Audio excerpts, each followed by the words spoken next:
அனைவருக்கும் வணக்கம். இன்றைக்கி பார்த்திங்கன்னா உலக மகளிர் தினம். நம்ம காணொளி பார்த்துட்ருக்கிற எல்லா பெண்களுக்கும் இனிய மகளிர் தின நல்வாழ்த்துக்கள். இன்றைக்கி இந்த மகளிர் தின அன்னைக்கு பார்த்திங்கன்னா நம்ம தாவேக்கால இருக்கிற விசிலடிச்சான் குஞ்சுகள், ரசிக குஞ்சுகள் பார்த்திங்கன்னா நிறைய காமெடி ஃபன் பண்ணி வச்சுருக்காங்க. அது மட்டும் இல்லாமல் நேற்றுக்கு நோன்பு திறக்கிற ஃபங்க்ஷன்லேயும் கலந்துக்கிட்டு ஃபாஸ்டிங்லாம் இருந்திருக்காப்புல நம்ம தாவேக்கா தலைவர் விஜய் அவர்கள். இதெல்லாம் பற்றி தான் இந்த காணொலியில் பார்க்க போகிறோம். வாங்க வீடியோக்குள்ளே போயிடலாம். இன்றைக்கி தாவேக்கா தலைவர் விஜய் அவர்கள் பார்த்திங்கன்னா மகளிர் தினத்துக்காக விஷ் பண்ணி ஒரு காணொலி போட்டிருக்காரு. ஃபஸ்ட் அந்த காணொலியை பார்த்துருவோம் வாங்க. எல்லாருக்கும் வணக்கம். இன்றைக்கி மகளிர் தினம்.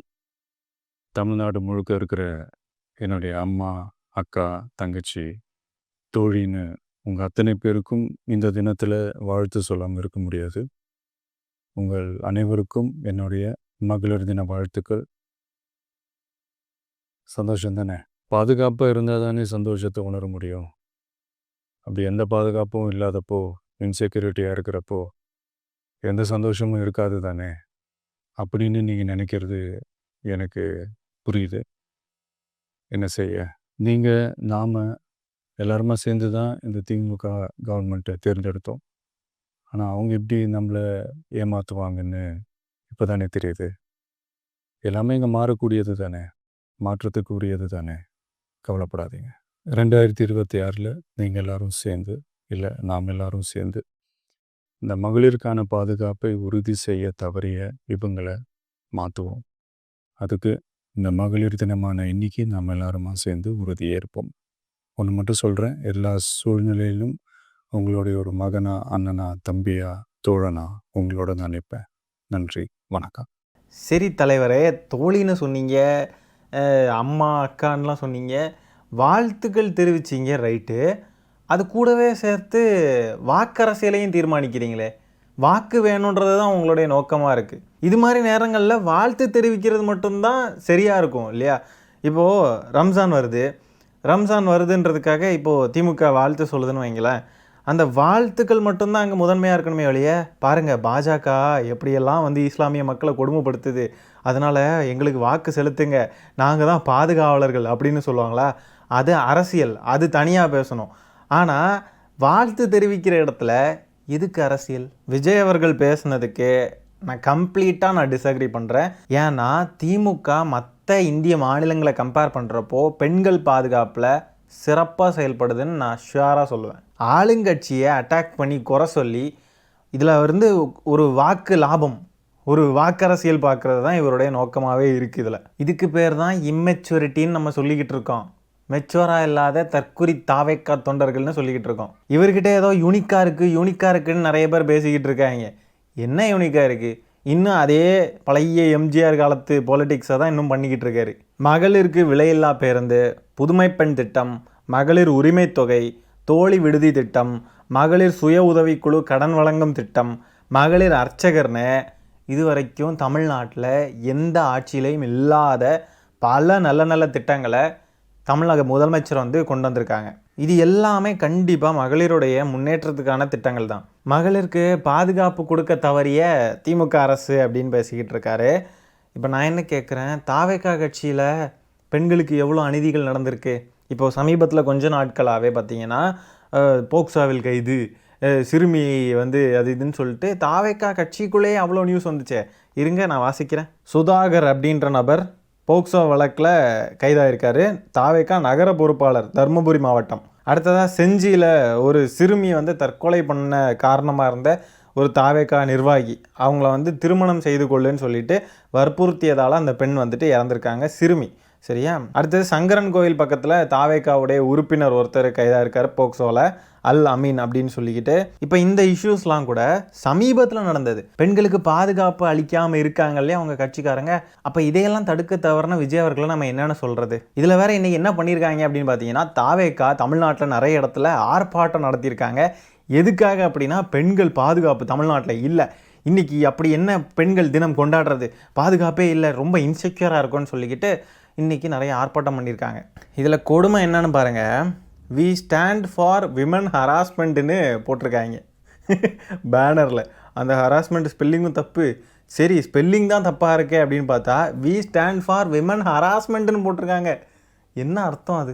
நாங்கள் பெண்களை வந்து சுரண்டுறதுக்கு கூட துணை நிற்போம், எந்த வகையிலனாலும் சரி, பொருளாதார ரீதியாக, பண ரீதியாக, உடல் ரீதியாக எல்லாத்துக்குமே நாங்கள் துணை நிற்போம் அப்படின்னு சொல்லி போஸ்டர் போட்டிருக்காங்க. கட்சியே ஒரு பிழை தான் போல இருக்குங்க.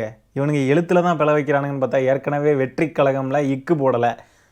இப்படி வந்து எழுத்தில் தான் பிழைன்னு பார்த்தா கட்சியே பிழையாக தான் இருக்கும் போல இருக்குது. வி ஸ்டாண்ட் ஃபார் விமன் ஹராஸ்மெண்ட்டாக. டீசன்ட் பொலிட்டிக்ஸ்னு சொல்லிக்கிட்டு இருந்தாப்புல.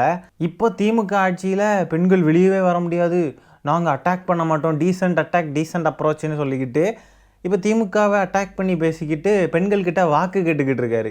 இப்போ இதுலேயும் வாக்கு சேகரிக்கிறதுக்காக வாழ்த்து சொல்கிறது தான் டீசன்ட் பொலிட்டிக்ஸா? அது சரி, இந்த we stand with women harassment அவங்களோட கொள்கை தானே, அவங்க கொள்கையை தானே எழுதியிருக்காங்க. இதில் நம்ம ஆச்சரியப்படுறதுக்கு என்ன இருக்குது? இதில் வேற அந்த கூட்டத்தில் ஆர்ப்பாட்டம் பண்ணவங்களையெல்லாம் கைது பண்ணிட்டாங்களாம். பின்ன இப்படி பேனர் வச்சா கைது பண்ண மாட்டாங்களா? வி ஸ்டாண்ட் ஃபார் விமன் ஹராஸ்மெண்ட்னு போர்டு வச்சா கைது பண்ண மாட்டாங்களா? பின்ன இதுக்கு சைமன் செபாஸ்டியனே தேவலான்னு சொல்ல வச்சுருவாங்க போல இருக்குங்க இவங்க பண்ணுற ஆட்டமாக அலப்பறையும். இங்கே பாருங்கள், தஞ்சையில் எங்கேயோ ஒரு மேடையை போட்டு தஞ்சை மத்திய மாவட்டம் சார்பில் மக்கள் விரோத ஒன்றிய பாஜக மற்றும் மாநில திமுக அரசை கண்டித்து மாபெரும் கண்டன ஆர்ப்பாட்டம் அப்படின்னு சொல்லி பேனர் வச்சுருக்காங்க. கூட்டம் போட்டிருப்பாங்க போல இருக்குது. சரி, இதில் எங்கே என்ன பிரச்சனைக்கு எதிர்க்கிறாங்க அப்படின்றத போடவே இல்லை பாருங்களேன். மக்கள் விரோத ஒன்றிய பாஜக மற்றும் மாநில திமுக அரசை கண்டித்து. சரி, இதில் எங்கே என்ன காரணத்துக்காக நீங்கள் எதிர்க்கிறீங்க, எதுக்காக இந்த கூட்டம் போட்டிருக்கீங்க? ஏதாவது ஒரு காரணம் இருக்கணும் இல்லையா? எதுக்கு கண்டிக்கிறோன்னே தெரியாமல் கண்டிக்கிறாங்கன்னா, அது சரி, அவங்களுக்கு எதுக்கு கண்டிக்கிறோன்னு தெரிஞ்சாதானே அவங்களும் ஏதாவது போடுவாங்க. சும்மா எதையாவது சொல்லி திட்டிகிட்டு போனோம், அவ்வளோதான். இங்கே பாருங்கள், இன்னொரு பேனரு மேலே கட்டுப்படுத்த தவறிய அப்படின்ற இடத்துல ரீ ஸ்பெல்லிங் மிஸ்டேக்கு. அடுத்தது பாருங்கள், கண்டித்துக்கு 3 சொல்லி நான் வரும், இவங்க வந்து 2 சொல்லி நான் போட்டிருக்காங்க. ஐயோ, என்னடா இது தமிழுக்கு வந்த கொடுமை. அரசியலும் தெரியாது, தமிழும் தெரியாது, 2026 முதலமைச்சர் ஆகுவேன்னு சுற்றிக்கிட்டு இருக்காங்க. இதில் வேற இந்த கூட்டம் நடத்துனாங்களே, இந்த ஆர்ப்பாட்ட கூட்டம், அதில் ஒரு பெண் பேசுகிறாங்க, இந்த குற்றமெல்லாம் குறையணுன்னா 4 பேரை சுட்டு தள்ளுங்க, 4 பேரை சுட்டு தள்ளுனா தான் இந்த குற்றம்லாம் குறையும் அப்படின்னு சொல்லி உணர்ச்சி வசப்பட்டு பேசுகிறாங்க. அவங்க பேசுகிற அந்த உணர்ச்சியை நம்ம மதிக்கிறோம், அதை நம்ம வந்து புரிஞ்சிக்க முடியுது. ஆனால் சுட்டு கொன்னுட்டாலாம் வந்து எதுவுமே இங்கே மாறாது. 4 பேரை சுட்டு கொன்னுட்டா அப்படியே எல்லாருமே மாறிடுவாங்களா? இங்கே தேவை அடிப்படை கல்வி, அடிப்படையாக சொல்லி கொடுக்க வேண்டிய விஷயங்கள். அதை சொல்லி கொடுக்காம அதை நீங்கள் வந்து உங்கள் குழந்தைங்களுக்கெல்லாம் போய் உட்காந்துருந்து சொல்லி கொடுத்து வளர்க்கலை அப்படின்னு சொன்னால் இந்த குற்றங்கள்லாம் திரும்ப திரும்ப வந்துக்கிட்டே தான் இருக்கும், நடந்துக்கிட்டே தான் இருக்கும். இதுக்கு நீங்கள் எந்த அரசாங்கம் வந்தாலும், ஏன் உங்களுடைய கட்சியே ஆட்சிக்கு வந்தாலுமே இதே குற்றங்கள் திரும்ப திரும்ப தொடர்ந்துக்கிட்டே தான் இருக்கும். இங்கே எது அடிப்படையாக மாறணுமோ அதை மாற்றணும் முதல்ல. சரி, அப்படி 4 பேரை சுட்டா சரியாயிரும்னா உங்கள் கட்சியில் இப்போது சமீபத்தில் வந்த செய்திகள், குழந்தைங்களுக்கு பாலியல் துன்புறுத்தல், பெண்களுக்கு பாலியல் துன்புறுத்தல்லாம் கொடுத்த நபர்களை சுட்டு தள்ளிடலாமா? சரியாயிரும்ல? ஏதோ சினிமா மாதிரியே பேசிக்கிட்டு இருக்காங்க பாருங்களேன். அப்படியே வந்து இந்த மாதிரி ஒரு இஷ்யூ நடந்துருச்சுன்னா உடனே சுட்டு கொண்டு வரணும். முதல்ல சட்டம் அப்படி செயல்படாது, அப்படி எடுத்தவங்க கௌத்தவங்கலாம் சுட்டு தள்ளிட முடியாதுன்ற பேசிக் சென்ஸ் கூட இல்லை பாருங்கள். அப்போ இவங்க என்ன எதிர்பார்க்குறாங்க? அப்போ குற்றம் செஞ்சுட்டாங்க அப்படின்னா அவங்களெல்லாம் சுட்டு கொண்டு வரணும், அதுதான் சரியான ஆட்சி அப்படின்னு நினைக்கிறாங்களா? மனித உரிமை மீறல் பண்ணுறது வந்து சரியான ஆட்சின்னு நினைக்கிறாங்க போல இருக்குது. குற்றம் செஞ்சவங்க, நமக்கு பிடிக்காதவங்க, இவங்களையெல்லாம் வந்து அப்போ சுட்டு கொண்டுடலாம். அப்படி சுட்டு கொண்டுட்டா தாவேக்காலையும் நாம் தமிழர்லையும் பிஜேபியிலெல்லாம் நிறைய பேர் கம்மியாயிருவாங்களே. அடுத்ததாக பார்த்தீங்கன்னா, விஜய் அவர்கள் நோன்பு திறக்கிறதுக்காக ஒரு நிகழ்ச்சியில் பங்கேற்றிருக்காரு நேற்றுக்கு. அப்படியே ஒரு வெள்ளை கலர் கைலி, வெள்ளை கலர் சட்டை, குல்லா எல்லாம் போட்டுக்கிட்டு பங்கெடுத்திருக்காரு. இது வந்து பெரும் விமர்சனத்துக்குள்ளாயிட்டு இருக்கு. என்னன்னு பார்த்தீங்கன்னா, இவர் வந்து வாக்குக்காக தான் இதெல்லாம் பண்ணுறாரு, இவ்வளோ நாள் இந்த மாதிரிலாம் பங்கெடுக்காத இவர் வந்துட்டு திடீர்னு இருந்தாலும் வந்து பங்கெடுக்கிறார் அப்படின்னு சொன்னால் இதுக்கு என்ன அர்த்தம் அப்படின்னு சொல்லி நம்ம தோழர்கள்லாம் நிறைய பேர் கேட்குறப்போ தாவேக்கா தோழர்கள் என்ன பதில் சொல்கிறாங்க அப்படின்னு பார்த்தீங்கன்னா, இல்லை எங்கள் தலைவர் வந்து அரசியலுக்கு வர்றதுக்கு முன்னாடியே இதெல்லாம் பண்ணிட்டாரு அப்படின்னு சொல்லிட்டு சில புகைப்படங்கள்லாம் எடுத்து காட்டுறாங்க. சரி, அதெல்லாம் ஒரு ஓரமாக இருக்கட்டும். இப்போது 2025 ஏன் பண்ணணும்? போன வருஷம் பண்ணல, அதுக்கு முந்தின வருஷம் பண்ணல, இந்த வருஷம் ஏன் பண்ணணும்? ஏன்னா 2026 முஸ்லீம்களுடைய வாக்குகளை எல்லாம் கவர் பண்ணுறதுக்காக இந்த செயல். அந்த கூட்டத்துக்கு போகிறப்போ தாவேக்கா இந்த விசிலடிச்சான் குஞ்சுகள் பண்ணுற அலப்பறை இருக்குது. அப்படியே இந்த இதெல்லாம் போட்டிருக்காங்க, தடுப்பெல்லாம் போட்டிருக்காங்க, அதையெல்லாம் மிதிச்சிட்டு ஏறி மிதித்து ஓடுறானுங்க. இந்த மாநாட்டில் பண்ணானுங்க இதே அலப்பறையை தான் இங்கேயும் பண்ணுறானுங்க. ரசிக வெறி பிடிச்சி தெரியுறானுங்க. இது என்னது? முதல்ல விஜய் படத்தோட FDFS இது. அங்கே போயிட்டு கட்சி கொடியை தூக்கி வச்சு ஆட்டிக்கிட்டு இருக்கானுங்க. சைமனையே ரீப்ளேஸ் பண்ணிடுவாங்க போல இருக்குங்க. இதில் வேற இன்னொரு கொடுமை என்ன தெரியுமா? விஜய் வந்து ஜோசப் விஜய் இல்லையா, இன்னையிலேருந்து முகமது விஜயாம். ஐயோ, அவர் வந்து நோன்பு திறந்துட்டாராம், உடனே வந்து ஜோசப் விஜய் இல்லையா முகமது விஜயாம். சரி, அப்படின்னா சுன்னத்து பண்ணுவாரா? சுன்னத் பண்ண சொல்லுவாங்களா? சினிமா பைத்தியங்களுங்க. உண்மையான இஸ்லாமியர்கள் இந்த மாதிரி இருக்கவே மாட்டாங்க என்றைக்குமே. அவர் வந்து முகமது அப்படின்ற அந்த பேர் அவருக்கு சூட்டுறதுக்கு அது முதல்ல சரியாக இருக்குமா? அப்படி பண்ணலாமா?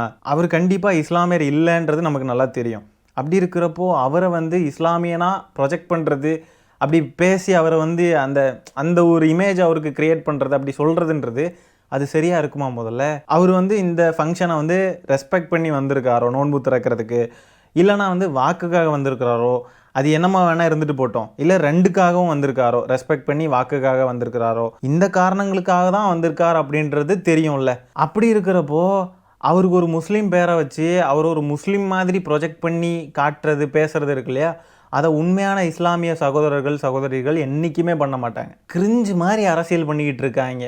தாவேக்கா தோலை கிரிஞ்சு மாதிரி இல்லை, கிரிஞ்சாவே தான் பண்ணிகிட்டு இருக்காங்க. உண்மையான இஸ்லாமியர்கள் இந்த மாதிரி ட்ராமாஸ் எல்லாம் விட்டு கொஞ்சம் விலகி இருக்கிறது ரொம்ப நல்லது. யாரும் வந்து உட்கார்ந்து இருக்கிறாங்க, நோமாளிகளை மட்டும் தான் அலோட் பண்ணணும். யார் யாரும் வந்துட்டு போறாங்க இங்க. இப்ப எங்க இங்க பாருங்க, உள்ள இடமே கிடையாது. எங்க இடம் இருக்கு? இடம் இருக்குங்களா? சும்மா இந்த மாதிரி எல்லாம் கூப்பிட்டுட்டு அசிங்கப்படுத்த கூடாது. நோமாளிகளை உள்ள இருக்கு, வாங்க.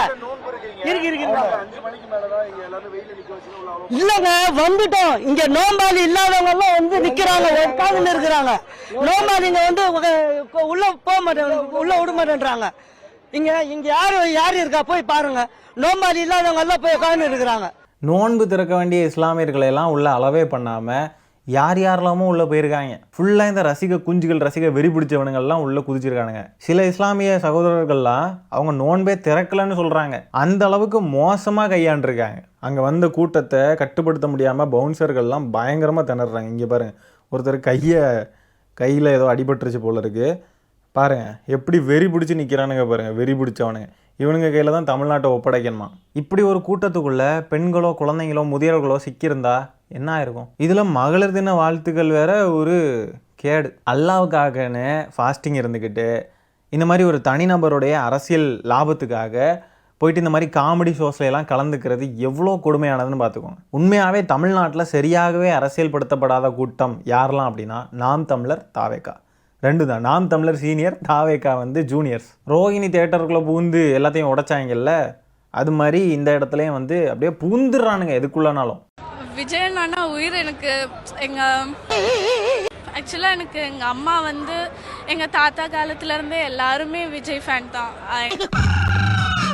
தாத்தா காலத்துலேருந்தே எல்லாருமே விஜய் ஃபேன் தான். தாத்தா காலத்துலேருந்தே விஜய் ஃபேனா? அப்போ விஜய் அவர்கள் அவ்வளோ வயசான ஆளுன்னு சொல்கிறாங்களா? தாத்தா காலம்னு பார்த்தா 1980s 1970sன்னு வச்சுக்கலாமா? அவர் 1980sலலாம் என்ன வயசு அவருக்கு? அப்போதுலேருந்தே இவங்க தாத்தா விஜய் ரசிகரா? விஜய் அவர்கள் பங்கேற்ற அந்த நிகழ்ச்சியில் உணவுப் பொருட்கள் எவ்வளோ வீணாக்கப்பட்டிருக்குன்னு பாருங்கள். இவங்க தான் வந்துட்டு தமிழ்நாட்டுக்கு நல்லாட்சி கொடுக்க போகிறாங்க. பாருங்கள் எவ்வளோ உணவுப் பொருட்கள் நாசமாக போயிருக்கு, வேஸ்ட்டாக போயிருக்குன்னு பாருங்கள். இவங்க வந்து வாய்க்கிலேயே பேசுகிற எதையுமே செயல்படுத்துறது கிடையாது. பெண்களுக்கு பாதுகாப்பு, பெண்களுக்கு பாதுகாப்புன்னு கத்துறது, கூச்சல் போடுறது. ஆனால் அவங்க வட்டத்திலேயே பெண்களுக்கு அநீதி இழைக்கப்படுற இடங்களில் வாயை முடிக்கிறது. இந்த மாதிரி பல விஷயங்கள் வாயில் மட்டும்தான் பேச்சு, அவங்களோட செயலில் ஒன்றுமே இருக்காது. உணவை வீணடிக்கக்கூடாதுன்னு சொல்லிட்டு மக்களுக்கெல்லாம் போதனை பண்ணுறது. ஆனால் அவங்கெல்லாம் உணவெல்லாம் நல்லா தாராளமாக வீணாக்கலாம், எதை வேணால் மன்னிச்சிடலாங்க. ஆனால் வி ஸ்டாண்ட் ஃபார் விமன் ஹராஸ்மெண்ட்டுன்னு சொல்லிட்டு போர்டு வச்சானுங்க பாருங்கள், மன்னிக்கவே முடியாது. சரி மக்களை, இந்த காணொலியை நான் இதோட என் பண்ணிக்கிறேன். இந்த வீடியோவில் நம்ம பேசிக்கிற விஷயங்களை பற்றி உங்களுடைய கருத்துக்கள் என்னன்றதை கமெண்ட்டில் பதிவு பண்ணுங்கள். வீடியோ பிடிச்சிருந்தா ஒரு லைக்கை தட்டி விட்டு 4 பேருக்கு ஷேர் பண்ணுங்கள். முக்கியமாக நம்ம சேனலை சப்ஸ்கிரைப் பண்ணி வச்சுக்கோங்க. மீண்டும் இன்னொரு காணொலியில் சீக்கிரமாக உங்களை சந்திக்கிறேன். அது வரைக்கும் டடா, பை, டேக் கேர்.